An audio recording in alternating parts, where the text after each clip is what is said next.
Disneyland has always had a big river and a Mississippi sternwheeler. It seemed appropriate to create a new attraction at the bend of the river. And so Disneyland's New Orleans Square came into being. A New Orleans of a century ago when she was the gay Paris of the American frontier. Boris Vian, passionné de musique jazz, disait que dans la vie, il n'y avait que deux choses qui comptaient.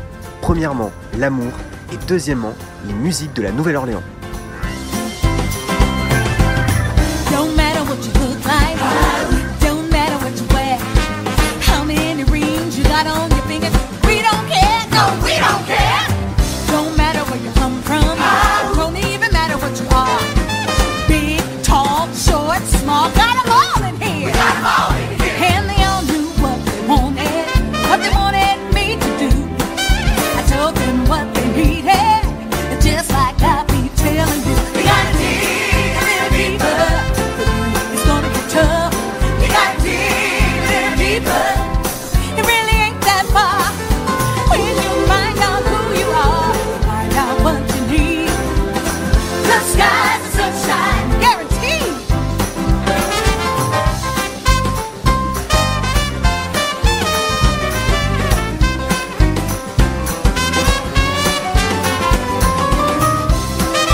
Je viens de faire le tour de la Nouvelle-Orléans, c'est vrai que c'est pas très grand mais c'est juste absolument sublime. C'est vraiment magnifique. C'est essentiellement des boutiques et c'est vraiment de l'ambiance. Il y a aussi beaucoup de caricaturistes, de dessinateurs, de vendeurs de parapluies qui sont peints devant vous. Et puis là je viens de passer dans la boutique Downton Mansion et j'ai failli tout acheter. Il faut que je réfléchisse avant la fin du séjour à ce que je vais ramener de cette boutique parce qu'en fait je voulais absolument tout. Il y avait aussi la boutique pirate et là malheureusement je trouve que de plus en plus par contre le merchandising de Pirates des Caraïbes se dégrade et c'est lié au fait qu'il n'y a plus trop de films et d'actualités autour de la franchise. Mais sinon, ce land de la Nouvelle-Orléans, c'est juste trop beau, quoi. C'est juste magique.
Je sors de Pirates des Caraïbes. Comment vous dire que je suis extrêmement surpris. C'est de loin, je pense, la meilleure version en fait de l'attraction. J'ai toujours pensé que notre version était la meilleure, mais et en tout cas bien devant celle de Floride qui est clairement nulle. Excusez-moi, je vous reprends ici parce qu'il y avait un peu de bruit là où j'étais. Oui, donc cette attraction Pirates des Caraïbes ici va devenir, je pense, sans doute mon attraction préférée. D'abord parce que la séquence avec les cavernes est juste hallucinante, elle est hyper longue. Ensuite parce que le début dans la Nouvelle-Orléans, le Blue Lagoon, le Blue Bayou, en fait notre ancien Blue Lagoon à nous, qui le décor est certes pas du tout thématisé sur les Caraïbes, mais c'est tellement apaisant et tout ça vient se briser avec une chute et justement quand on ne monte pas avant de faire les chutes, on ne sait pas quand est-ce qu'elles arrivent et elles sont toujours surprenantes. Ensuite la scène du bateau avec Barbossa et la musique à fond Enfin vraiment là vous avez l'impression que vous êtes au cœur vraiment de la prise du fort.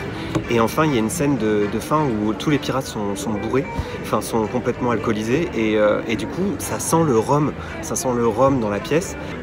Enfin je sais pas, il y a des effets juste extraordinaires. Il y a aussi à un moment donné vous rentrez dans une pièce et vous avez l'impression qu'elle va s'effondrer avec la charpente. En fait ça va devenir je pense ma version préférée de Pirates des Caraïbes. L'attraction a l'air neuve, il n'y a pas un seul animatronics qui marche pas. Elle est bien au-dessus de celle de Walt Disney World. Enfin vraiment une très belle surprise et je m'y attendais pas du tout.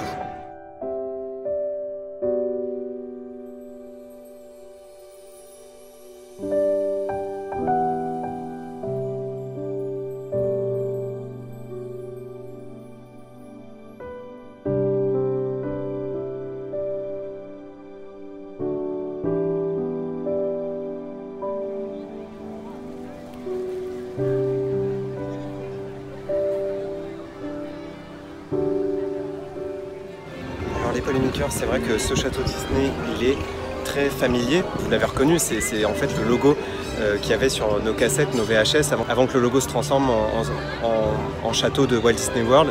C'était bien celui des cassettes et c'était celui-là. Donc déjà, il est familier. Et ensuite, en fait, ce que j'aime beaucoup finalement ici, c'est la végétation. Le Central Plaza n'est pas du tout découvert comme le nôtre. Avant, sur le nôtre, c'était comme ça, il y avait des arbres et c'était beaucoup plus boisé, je m'en souviens quand j'étais petit. Et eux, ils ont décidé de le conserver parce que le château n'est pas suffisamment grand et pour imaginer que les gens puissent voir les projections derrière. Donc ils ont préféré laisser la végétation. Et ça, je trouve que c'est la très bonne idée parce qu'en laissant la végétation, on laisse la surprise du château qui apparaît à travers le feuillage.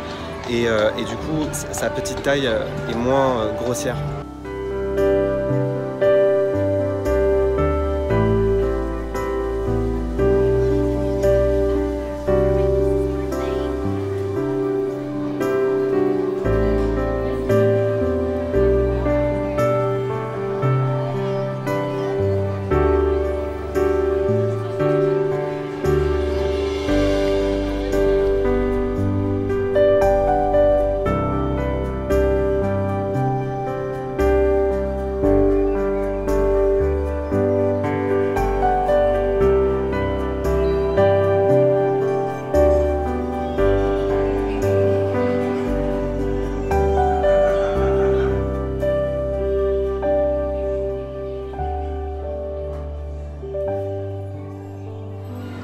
Alors le Fantasyland ici est vraiment très similaire au nôtre. Là vraiment on retrouve toute la thématisation qui existe à Disneyland Paris, notamment autour de Pinocchio, de Blanche-Neige, du carrousel de Lancelot. Il y a Peter Pan qui est placé juste là, mais pareil la décoration est à peu près similaire. Il y a l'attraction Toad que je vais aller faire là justement, dont l'entrée est exactement la même que notre restaurant, le Toad Hall. La seule différence c'est qu'ici c'est une attraction. Et derrière vous pouvez apercevoir le pays des contes de fées. Ce Fantasyland il est vraiment mignon. Du coup comme le nôtre est plus grand, et comme notre château est beaucoup plus beau, je préfère quand même le nôtre.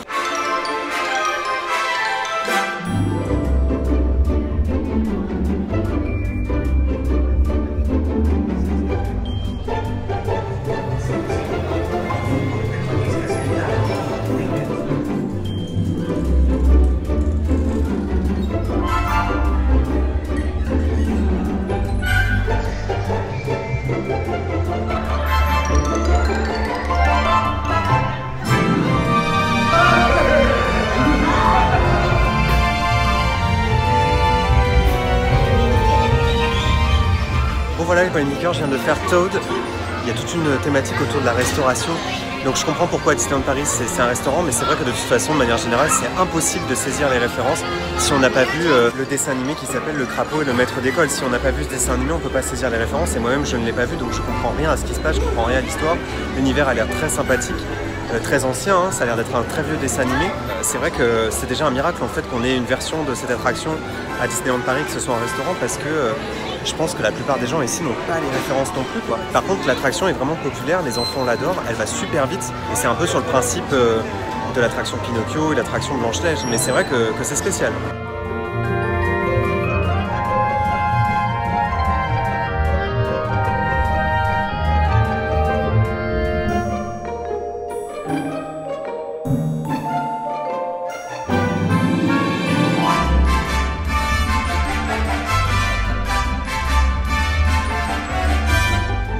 Vous savez, les gens ont tous des t-shirts improbables ici. Et il y en avait un qui avait un t-shirt Most Expensive Day of My Life. Donc à la place de dire le jour le plus heureux de ma vie, le jour le plus cher de toute ma vie. Bon là les polémiqueurs, je viens de faire donc Matterborn qui est en fait une réplique d'une montagne suisse. C'est une très très vieille attraction de Spa. J'ai détesté, j'ai trouvé ça nul. Ça m'a donné la gerbe, mais à un point que vous pouvez même pas imaginer, à tel point que là je suis à 2 doigts de vomir, mais pour de vrai. Donc je vais aller m'asseoir quelques instants. C'est hyper inconfortable, ça fait mal. Alors ok, ça fait un peu vieille attraction, un peu kitsch des années 70-60 des parcs Disney, mais là vraiment c'est juste pas possible quoi, c'est trop.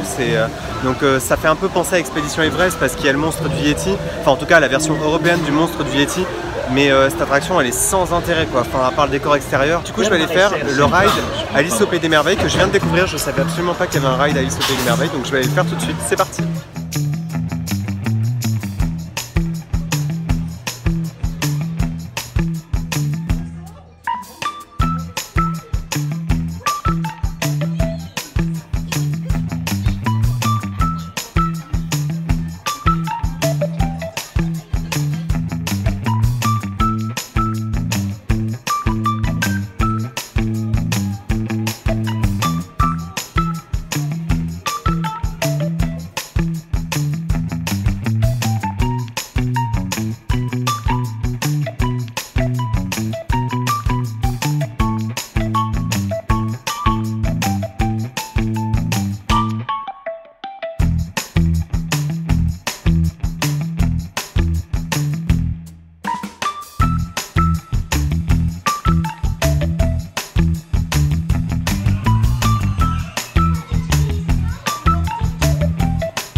Je viens de faire le ride Alice. Alors je savais pas du tout qu'il existait et c'est un vrai coup de cœur. Même si je préférais toujours notre labyrinthe d'Alice parce que j'adore les labyrinthes et j'adore les jardins. De manière générale, je suis pas un très grand fan du dessin animé, mais il faut reconnaître que le ride est vraiment très sympathique. C'est un mélange entre de l'animation traditionnelle, des animatronics. Il y a une scène avec les fleurs au début qui est magnifique. Il y a une autre scène avec les cartes aussi qui est plus vraie que nature. Vraiment un vrai coup de cœur ce petit ride, très sympa. Je me dirige vers Mickey Toontown. Mickey Toontown, c'est là où vivent les Toons. Et pour moi, c'est quelque chose qui manque énormément à Disneyland Paris, c'est-à-dire un endroit où vivent les personnages, vraiment. Et donc avant l'arrivée de Pixie, je vais aller faire la maison de Minnie parce que Pixie n'est pas très fan de Minnie, donc je vais aller la rencontrer et visiter sa maison. Le Mickey Toontown, il est à la place de notre pays des contes de fées, mais je trouve que l'idée de mettre les personnages dans une ville, je trouve ça juste génial. En ce moment, en plus, je suis assez fan de l'animation qu'il y a autour de Mickey, c'est-à-dire les shorts Mickey Mouse, un peu rétro, un peu mélange entre noir et blanc et puis couleur, et puis surtout c'est très loufoque. Et donc en ce moment j'ai un petit regain d'intérêt pour les Toons. Et là je rentre dans la petite ville et je trouve que c'est vraiment trop choupi. Regardez.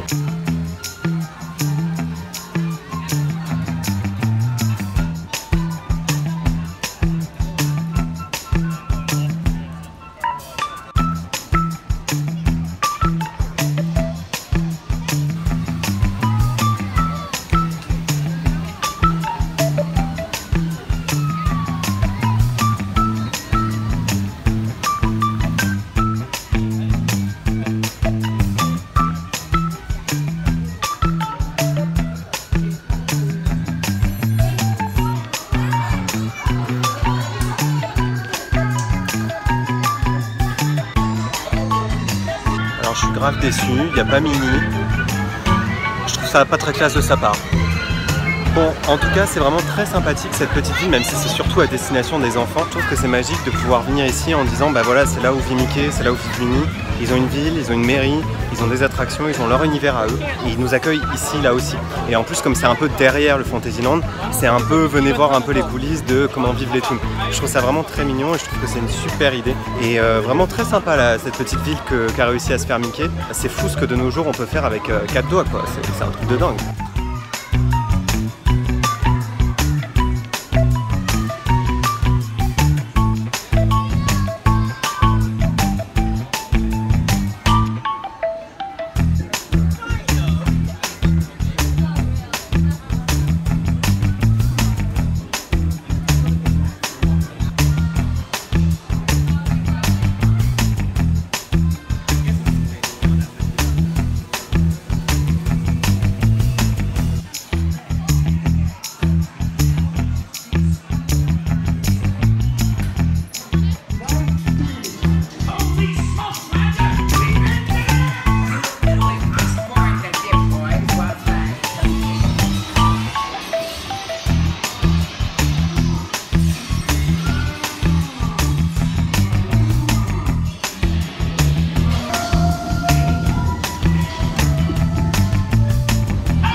polémiqueurs, je viens de faire l'attraction Roger Rabbit. Écoutez, c'était très sympa, c'est comme si j'avais fumé un joint, bien que j'ai jamais fumé un joint de ma vie.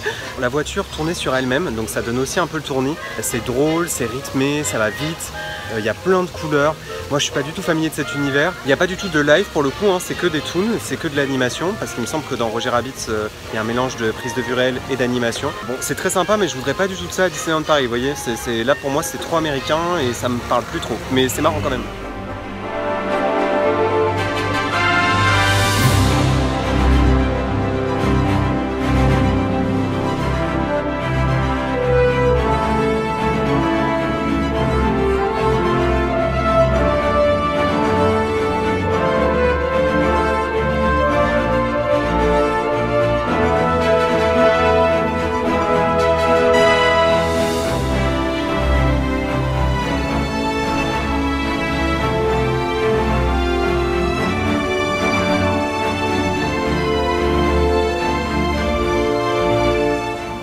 De surprise en surprise, je trouve que le Tomorrowland d'ici est quand même beaucoup plus joli que celui de Walt Disney World. Il est beaucoup plus coloré, il commence à assumer une forme de thématisation plutôt rétro-futuriste, contrairement à Walt Disney World qui assume la première thématisation, c'est-à-dire celle qui se veut futuriste mais qui commence à faire vraiment kitsch et vieillotte. J'ai promis à Pixie de ne pas aller faire Star Wars Land avant son arrivée, mais du coup je vais quand même aller faire Star Wars Launch Bay qui à mon avis fermera bientôt.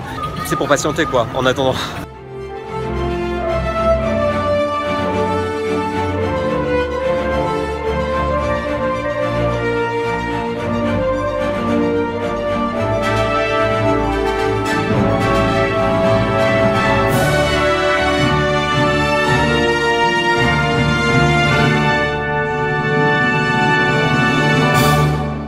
Déjà même pas visité le Land Star Wars que je viens déjà de craquer sur plein de produits de Star Wars Land.